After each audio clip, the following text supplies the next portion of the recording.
Okay, got a few audience members here and then a few more over here.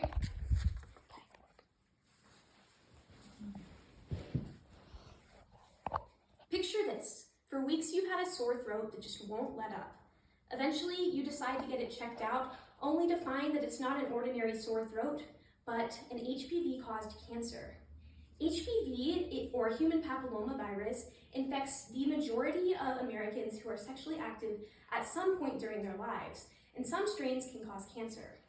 I conduct cancer research at Purdue University, and today I will support the HPV vaccine as an effective cancer prevention tool. To support this argument, I will explain that I will describe the thousands of HPV-caused cancer cases that occur in America every year, and then I'll explain why offering the vaccine in public middle schools would effectively lower these incidence rates. To begin, we have to acknowledge the problem.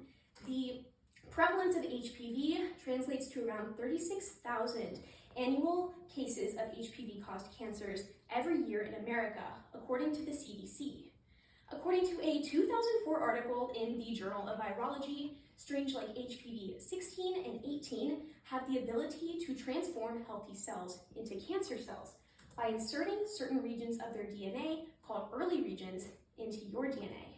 This creates a mosaic of human and viral DNA, with the viral early regions containing genes like E6 and E7, which promote uncontrolled cell division, a key hallmark of cancer.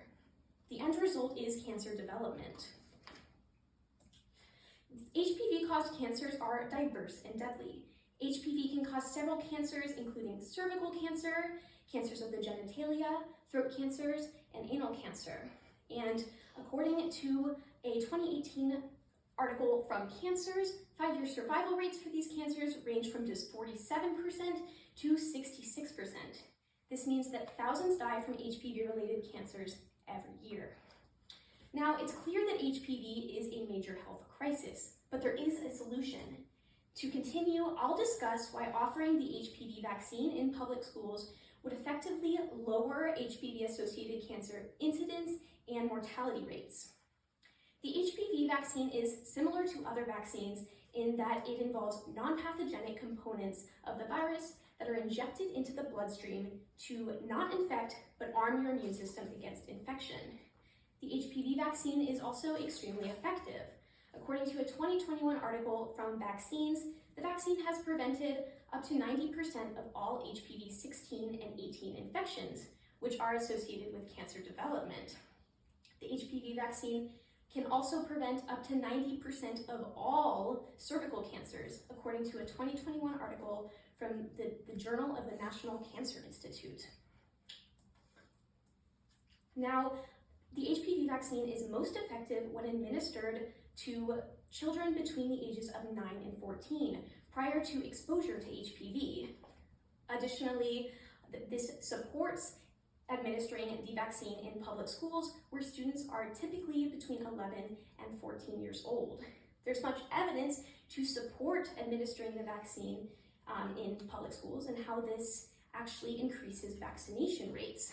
For example, a 2024 study out of Applied Psychology, Health and Wellbeing showed that after offering the Tdap-IPV, or tetanus, diphtheria, pertussis, and polio vaccine in public schools, vaccination rates, up-to-date vaccination rates specifically in these schools, rose from 59% all the way to 80%. Another example of this phenomenon is a study that involved administering the HPV vaccine specifically in school, which caused vaccination rates for 7th and 8th grade females to rise from 7% all the way to 20%. Now, opponents of the HPV vaccine expressed concerns about its safety, citing that of the about 67 million doses that were administered between 2006 and 2013, 85 people died following vaccination.